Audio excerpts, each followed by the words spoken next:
Durante 20 anos da minha vida, eu fui cristão evangélico religioso, até descobrir que eu só precisava ser cristão.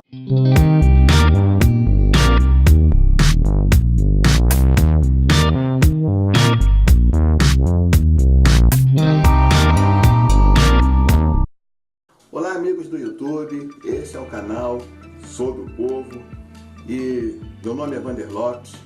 Gostaria de pedir a você que ficasse conosco até o final desse vídeo, pois eu tenho uma experiência muito bacana para passar a você. Eu quero dizer a você que esse é o vídeo de lançamento do nosso canal, é o nosso primeiro vídeo, portanto você está fazendo parte da nossa história, a história do canal Sou do Povo. Diante disso, eu gostaria que você me informasse o que você achou, certo? Clique lá no like, dê o like, inscreva-se no nosso canal, clique no sininho para que você possa receber notificações todas as vezes que nós lançarmos um vídeo novo. Compartilhe, tá bom? Faça um comentário, mesmo que seja um simples achei bom ou achei ruim, mas deixe um comentário lá para que a gente possa saber o que você está achando, tudo bem? Pois bem, vamos então ao nosso vídeo, propriamente dito. Pois bem, como eu já falei no início, durante 20 anos eu fui cristão evangélico religioso. E eu era um daqueles frequentador, de uma denominação que tinha doutrinas um tanto rigorosas. Tipo, homens só podiam vestir roupas compridas, camisas fechadas, calças compridas, Durante o culto tínhamos que estar de terno e gravata, mesmo que tivesse o calor mais intenso. Não podíamos pensar, comentar, jogar, assistir futebol, até porque não podia ter televisão nas casas dos crentes, As mulheres, por sua vez, não podiam cortar os cabelos, no máximo aparar as pontas dos cabelos, Não podiam usar maquiagem, não podiam usar joias, não podiam pintar a unha, nem que fosse com aquelas bases transparentes, nada de pintar as unhas. E não podiam assistir novela, porque a televisão era considerada a caixa do capeta. E como eu já falei, não podia ter televisão em casa. O motivo de usar roupas compridas era porque o corpo é o templo do Espírito Santo. E sendo assim, tinha que ser preservado. Você está entendendo? Preservado. Nada de vaidade, nada de exagero em vaidades. Preservar o corpo do Espírito Santo. Essa era a ideia. E eu estou lá, nesse meio, observando tudo isso. Eu tinha aquela mentalidade de que eu achava, assim como muitos cristãos, que a minha religião ela tinha que ser daquele jeito, E era a única que podia salvar alguém. A verdadeira religião era aquela que eu frequentava. As outras religiões estavam erradas. Não tinha salvação para ninguém. De outra denominação, de outra religião. Você está entendendo? Nem os católicos iriam para o céu, apesar de também serem cristãos. Espíritas, budistas, Hare Krishnas, enfim, todo mundo para o inferno. Só quem vai ser salvo é aqueles que praticam a minha religião e do jeito que eu pratico. Era o meu pensamento e de muitos outros. Mas aí, com a ascensão da internet, a informação mais à mão, a gente tendo mais acesso à informação, melhor dizendo, e analisando bem a Bíblia, fazendo comparação, eu comecei a descobrir que as coisas não eram bem como eu imaginava, não era tanto assim, sabe? Comecei a ver que realmente eu não precisaria ser religioso. Inclusive eu percebi que a religião não tinha nem muito a ver com a Bíblia, E entendendo isso, eu comecei a perceber o seguinte: primeiramente, o próprio Jesus Cristo, nosso Salvador, era uma pessoa que sempre batia de frente com a religião da época, O tempo todo era criticando a religião e os religiosos daquela época, sabe? Existe um discurso inteiro de Jesus criticando as atitudes, criticando a forma de serem conservadores, de se manterem tradicionais, tudo isso. E detalhe, Jesus em alguns momentos chegava a dizer que nós não deveríamos ser igual aos religiosos da época. Aí você vai me dizer, mas isso era naquela época. Não, a religião continuou sendo religião. A mesma coisa, de lá para cá. E se você comparar os textos em que Jesus fala, se você adaptar para os dias de hoje, você vai ver que bate perfeitamente. Outro detalhe, todas as vezes que Jesus elogiava alguém, todas as vezes que Jesus se sentia admirado, né, da fé e tudo mais, era justamente com pessoas do povo. Pessoas que muitas vezes, até hoje, a religião discrimina.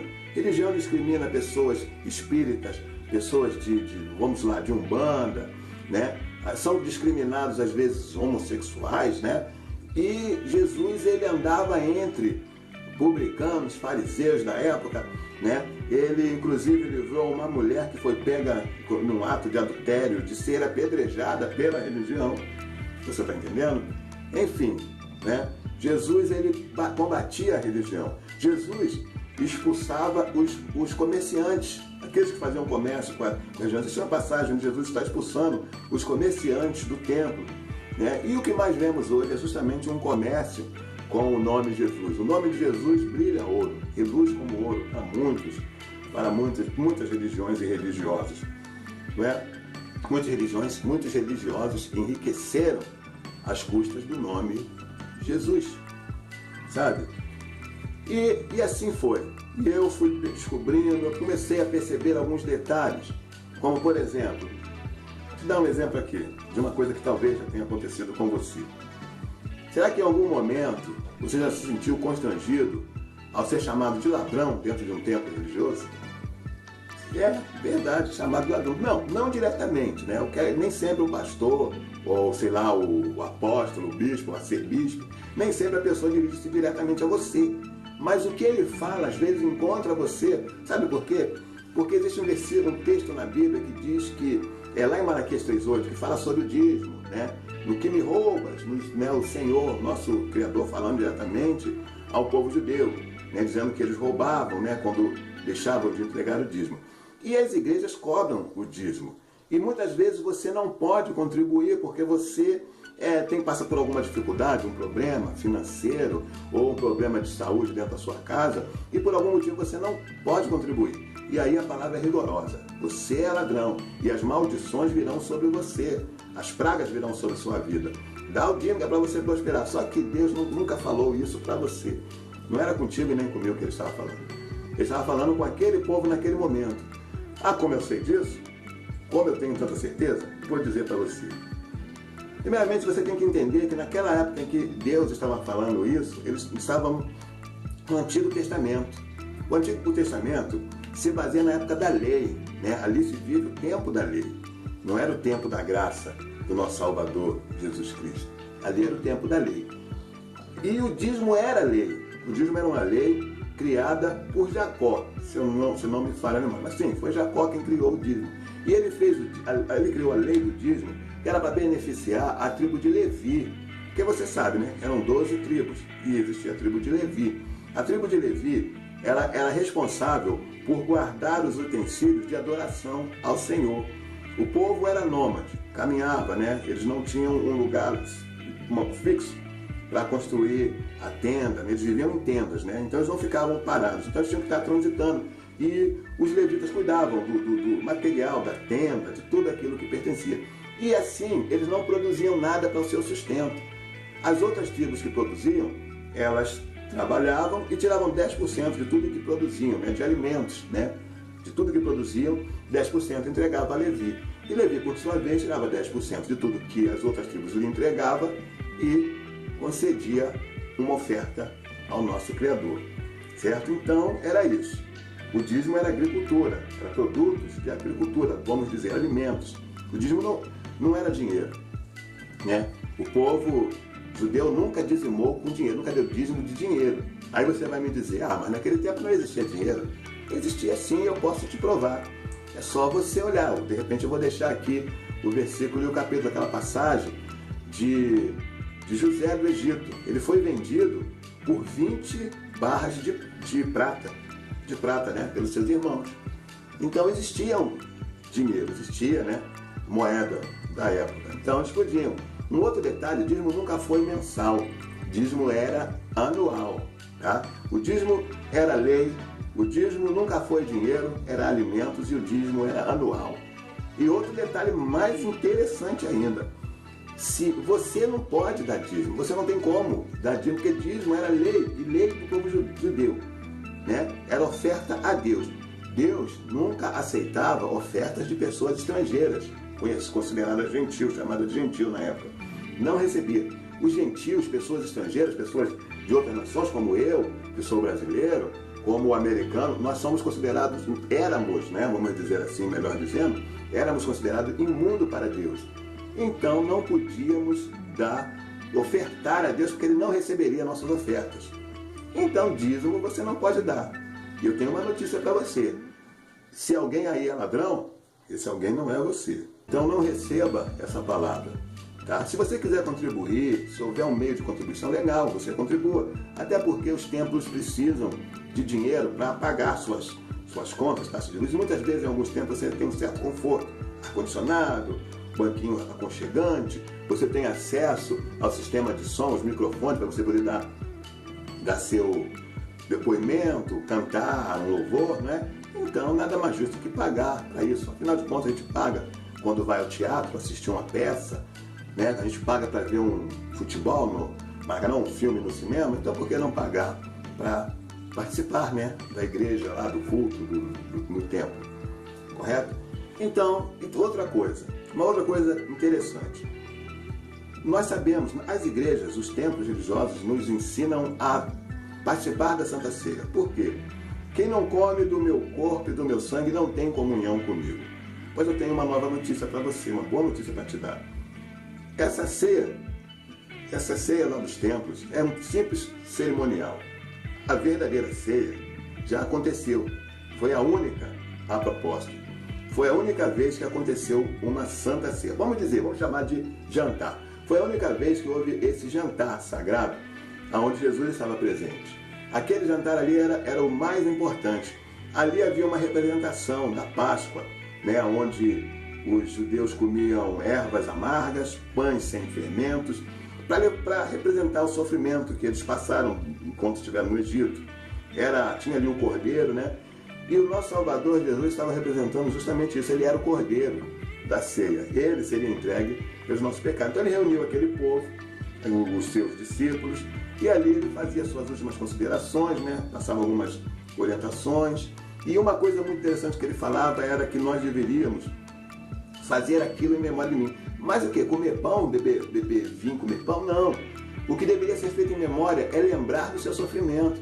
Aquele vinho, vamos dizer assim, representava o sangue que ele estava derramando em favor de muitos. O pão representava a carne que estava sendo moída pelos nossos pecados. Então o que você deveria fazer? Perpetuar aquilo, né? De geração em geração, lembrando sempre, né? E a Bíblia está aí, nos fazendo lembrar do sofrimento do nosso Salvador por nós. Então você não precisa se preocupar em tomar ou não tomar Santa Ceia, em dar ou não dar dízimo.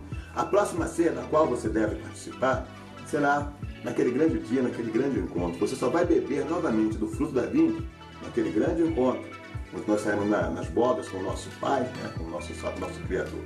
Isso é o nosso próprio Jesus quem nos fala. Então, e diante disso, a minha mente mudou. Hoje eu sou livre. Eu conheço a verdade. E a verdade verdadeiramente me libertou dessa prisão que durante 20 anos foi a religião na minha vida. E eu frequentava a religião por uma necessidade pessoal, né? Eu era uma pessoa que tinha minhas dores, minhas angústias e achava que ali na religião eu iria encontrar solução para os meus problemas. Mas por que eu estou falando isso para você? Agora vamos direto ao assunto. Nós temos visto nos últimos dias que um ar religioso tem tomado conta do nosso país, né? Digamos, um ambiente religioso evangélico, né? Afinal de contas, tivemos um presidente eleito sobre a bandeiras evangélicas, né? Nós temos aí um ministério, alguns ministros que são religiosos evangélicos, e nós temos visto também a situação daquele homem, né, de Deus que cometeu tantas, né, molestando aí as mulheres, né, que iam em busca de uma solução e saíam de lá pior do que entraram, né? No caso, acho que foram 300 mulheres. Vocês devem saber de quem eu estou falando. Fora as denúncias de tanta pedofilia nas igrejas católicas, enfim. Uma coisa que eu quero dizer a você. Nós que somos cristãos, se você observar a Bíblia, você vai ver que o nosso Salvador, nosso Salvador Jesus, estou falando de Jesus Cristo, somos cristãos, ele sempre nos orientou a caminhar com nossos próprios pés, certo? Toda vez que você via alguém sendo curado, livre de uma enfermidade, alguém sendo livre de demônios ou de espíritos malignos, toda vez que Jesus curava, libertava ou salvava alguém de alguma forma, ele sempre dizia, vai, a tua fé te salvou. Você está entendendo? Ou seja, a sua fé em Jesus te salvou. Jesus dizia que tudo aquilo que você pedir ao Pai, em nome dele, nosso Salvador Jesus, ele atenderá. Jesus dizia que tudo aquilo que ele fazia, você poderia fazer ainda mais e maior, se você tivesse uma fé do tamanho de um grão de mostarda. Eu nunca vi um grão de mostarda, nem imagino qual seja o tamanho de um grão de mostarda. Eu suponho que deve ser menor do que um caroço de uva, né? Mas enfim, ele dizia que se você tivesse essa fé do tamanho de um caroço de uva, menor do que um caroço de uva, você diria a um monte, vai e se atire ao mar, e ele atira. Se atiraria, né? Então você depende de você, você não precisa não existe um monopólio do poder de Deus sobre a vida de ninguém. Ninguém é dono do poder. Você não precisa ir como você vai, por exemplo, a um banco para fazer transações financeiras, como você vai a um hospital para encontrar um médico. Não! O seu pastor é o Salvador Jesus Cristo. Ele está contigo durante todos os dias, até a consumação dos séculos. Basta você pedir. O que eu quero dizer para você, não deixe que pessoas se aproveitem da sua fé, da sua necessidade para decepcionar você. Você está entendendo? O cristianismo não é uma religião, nunca foi uma religião. Ele é uma filosofia. Uma filosofia que ensina você a amar o seu Deus sobre todas as coisas e o teu próximo como a ti mesmo. Uma filosofia que você não precisa praticar em uma denominação religiosa. Você pode viver isso, você pode trazer isso para a sua vida. Veja bem, eu estou colocando aqui, ao lado, aqui no nome do meu canal, hashtag resistência, tá certo? Eu estou apoiando a resistência. Mas por que eu faço isso? Eu estou fazendo isso porque a filosofia, a resistência, me representa. Você está entendendo? Pelo que eu tenho visto, a resistência, ela não elege um político, ela não vota em um político. Resistência vota em um projeto político democrático, em um projeto de governo que apoie, né, que abrace a todo o povo brasileiro em todas as suas necessidades. Nós não estamos aqui para nós não estamos aqui militando por um candidato, nós estamos militando por um governo que possa resgatar a nossa nação da corrupção, que possa garantir o emprego para os mais pobres, a educação, a saúde. Então, me representa, é uma filosofia que me representa, então, estamos juntos. Se eu puder contribuir, estamos juntos. Nós não vamos criticar um político simplesmente porque não gostamos, nós vamos criticar uma forma de governar. Nós não vamos ser, vamos dizer assim, não vamos ser fã de ninguém. Eu sou fã de banda de rock. De político, eu sou crítico ou eu sou crítico ou apoiador, dependendo do benefício que ele trouxer, da forma que ele governar a nação. Então eu sou resistência. A mesma forma é ser cristão. Você não precisa pertencer a uma religião. Guarde para si uma filosofia, pratique aquilo que o teu Salvador te ensinou. Apóstolo Paulo, certo? Apóstolo Paulo, em 1 Coríntios 13, né? Ele falava sobre o amor. Leia lá, é do primeiro capítulo em diante, leia tudo, se você puder. E ele dizia algo importante.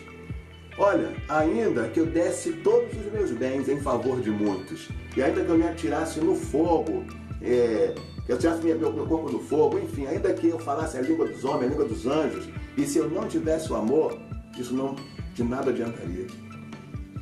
O importante é que você ame, que você tenha amor. Eu não digo só a Deus e ao teu próximo. O amor deve ser referente para tudo na sua vida. Você deve ter amor pela tua nação, buscar o melhor, criticar, enfim, fazer o que for possível, apoiar, fazer o que for possível pela sua nação. Você deve ter amor pela sua vida, pela vida dos que te cercam, não é? E se você tiver o amor, você será respondido por Deus em todos os momentos. Você não precisa ir a um guru, a uma pessoa que pode te constranger, te trazer constrangimento, porque a religião, ela busca o seu próprio mérito. O nosso presidente foi eleito em número por religiosos que buscam nesse governo algo a seu favor. Tenha certeza de uma coisa, ninguém faz nada por ninguém assim, de graça. Nenhum empresário, ninguém vai apoiar um governo do nada. Não, apenas por simpatia, mera simpatia, algo favorável vem. Nós vamos apoiar porque nós queremos ver o bem do nosso país, não é para o nosso interesse particular. Tá certo? Então, meu amigo e minha amiga, eu devo dizer a você, caminhe com seus próprios pés, tá certo? Ande com seus próprios. Você pode. Nosso Salvador está contigo, tá? As igrejas para a qual o apóstolo Paulo escreviam eram pessoas que compartilhavam da mesma filosofia que o apóstolo Paulo. Assim como a resistência, eu estou falando da resistência, assim como a resistência publica seus vídeos para todos aqueles que compartilham da mesma filosofia, o apóstolo Paulo escrevia suas cartas para aqueles que compartilhavam das suas mesmas filosofias. E não eram para templos religiosos, era para pessoas. Igreja eram pessoas que se reuniam nas suas casas, pessoas que entregavam os seus bens para ser repartido igualmente a todos, para que todos tivessem, para que todos também tivessem alguma coisa, né? Ninguém tinha mais do que o outro, todos possuíam o mesmo. Era a filosofia da igreja. Então todos nós, se você é cristão, você partilha de uma filosofia bíblica. Leia a Bíblia, estude a palavra, aprenda com o teu Salvador. Você não precisa mais do que isso para viver o cristianismo. Valeu? Bem, esse é o meu recado. Irei produzir mais vídeos. Eu quero dizer a você que o nosso canal ele não será dedicado apenas a assuntos religiosos. Tentaremos falar de tudo no nosso canal, de tudo um pouco, sobre esporte, música, enfim, tudo aquilo que nós tivermos domínio, que vier a nós, que nós pudermos comentar, nós vamos tratar aqui nesse assunto. E eu gostaria sempre de contar com a sua participação através do like, através da sua inscrição, através do compartilhamento. Clique no sininho para receber notificações e deixando seu comentário. Valeu, muito obrigado. Comente aí o que você achou do nosso vídeo e um abraço a você e fique na paz.